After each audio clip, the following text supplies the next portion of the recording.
के इस महत्वपूर्ण सत्र में हम चर्चा करेंगे कि धर्मनिरपेक्षता का भारतीय मॉडल और धर्मनिरपेक्षता का पश्चिमी मॉडल, दोनों में क्या फ़र्क है। हम देखते हैं कि यह कहा जाता है कि भारत में जो धर्मनिरपेक्षता का कॉन्सेप्ट है यह पश्चिम से आयात किया गया है, क्योंकि भारत में जब यूरोपीय शक्तियाँ आई तो उन्होंने भारत में धर्मनिरपेक्षता को अपने साथ लेकर आए और यहाँ भी उन्होंने उसे इंट्रोड्यूस किया, जबकि ये सही नहीं है। सही इसलिए नहीं है क्योंकि भारत जो है यह विविध संस्कृतियों का देश है। शुरू से ही हमने देखा कि प्राचीन काल से ही भारत में जो है एक ही धर्म के लोग, एक ही मान्यता, एक ही संप्रदाय के लोग नहीं रहते थे। विभिन्न संप्रदाय के लोग रहते थे और एक दूसरे के साथ सहयोग और प्रेम की भावना के साथ यहाँ निवास करते थे। ऐसा नहीं है कि नहीं, जब यूरोपीय आए तो भारत में जो है धर्मनिरपेक्षता का कॉन्सेप्ट आया।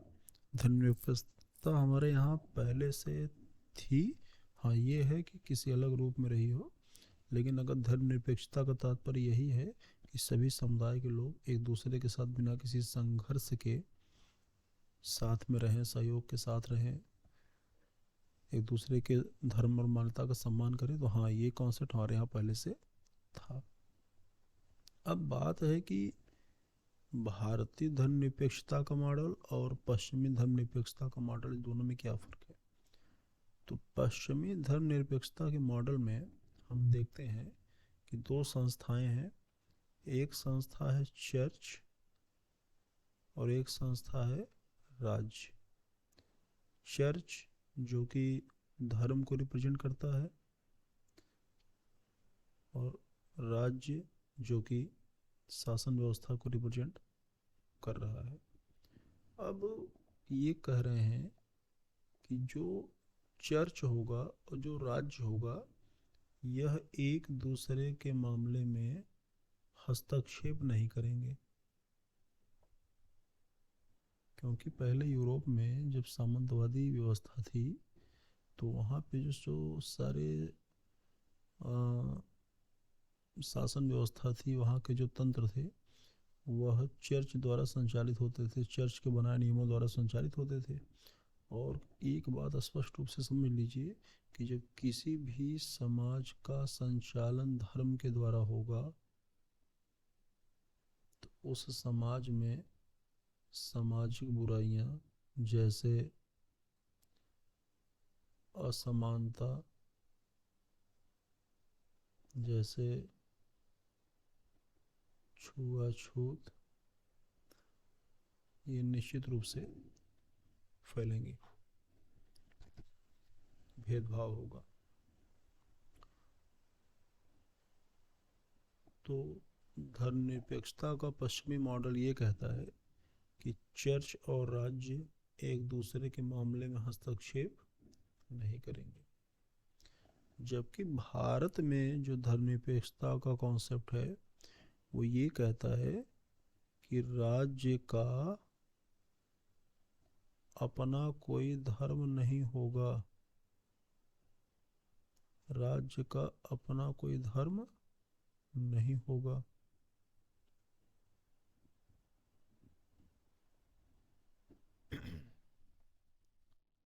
दोनों में अंतर समझिए। राज्य का अपना कोई धर्म नहीं होगा, राज्य सभी धर्मों का सम्मान करेगा। ठीक, अब जरा इसकी हम बात कर लें। चर्च और राज्य एक दूसरे के मामले में हस्तक्षेप नहीं करेंगे। अगर एक दूसरे के मामले में हस्तक्षेप ही नहीं करेंगे, आप समझ के देखिए कि राज्य है और राज्य के अंदर ही एक संस्था है चर्च,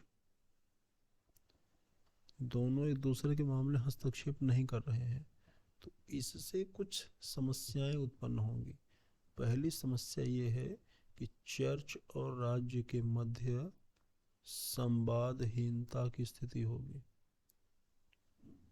संवादहीनता की स्थिति होगी। दूसरी समस्या क्या होगी कि उस राज्य में जो विभिन्न समुदाय हैं इनके मध्य भी संवादहीनता होगी।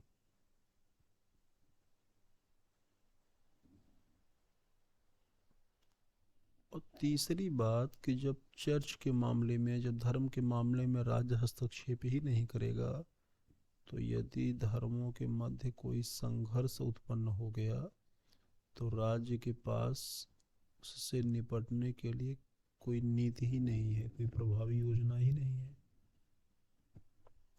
तो यह समस्या है। चर्च और राज्य एक दूसरे के मामले में हस्तक्षेप नहीं कर रहे हैं, तो पहली समस्या कि चर्च और राज्य के मध्य संवादहीनता, जो उस देश में, जो उस राज्य में विभिन्न समुदाय हैं उनके मध्य संवादहीनता होगी। और यदि कभी संघर्ष हो गया तो संघर्ष की स्थिति में राज्य के पास पर्याप्त नीति का अभाव है कि कैसे इससे निपटा जाए।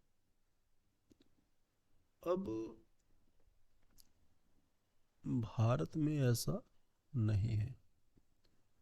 हमें पता है कि राज्य का अपना धर्म नहीं होगा, लेकिन राज्य जो है यह धार्मिक समुदायों के मध्य संवाद बना के रखता है।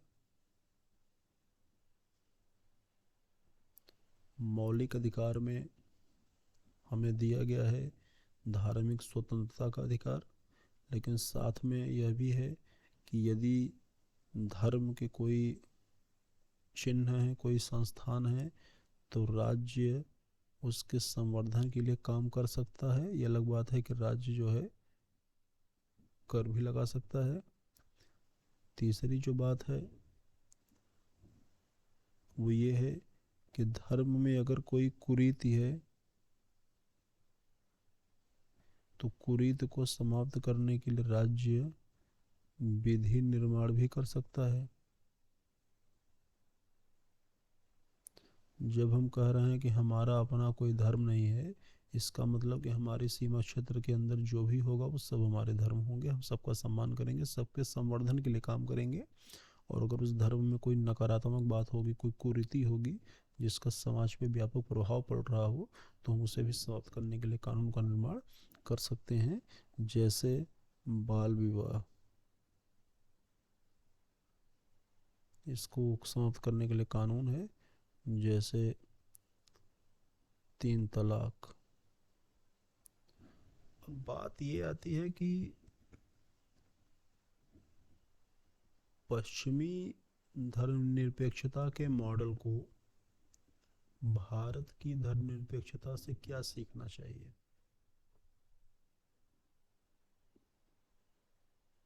तो होना ये चाहिए कि जो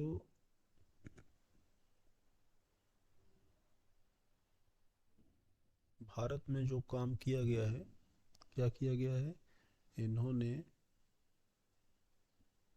धर्म की स्वतंत्रता को मूल अधिकार बना दिया।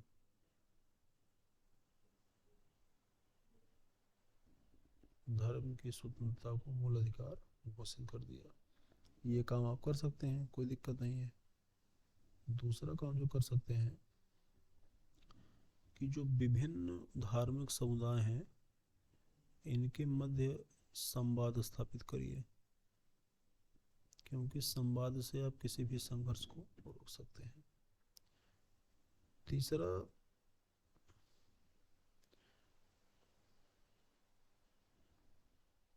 जो धार्मिक कुरीतियां हैं, जो नकारात्मक प्रावधान है, इसको समाप्त करने के लिए विधि का निर्माण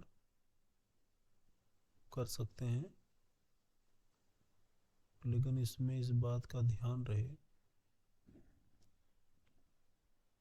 कि विभिन्न समुदायों के मध्य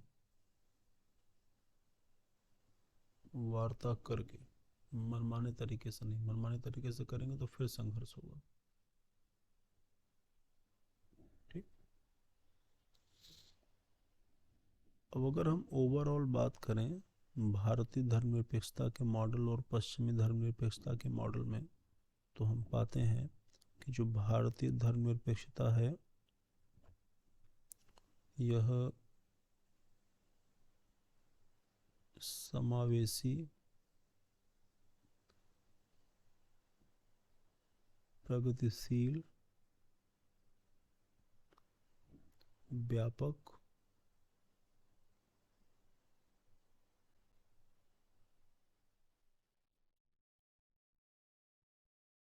एवं हम कह सकते हैं कि पश्चिम की तुलना में ये अति आधुनिक विचारधारा है। तो आज की वीडियो में इतना ही। इसके पश्चात हम किसी अन्य टॉपिक के साथ, किसी अन्य प्रश्न के साथ आएंगे। तब तक के लिए नमस्कार।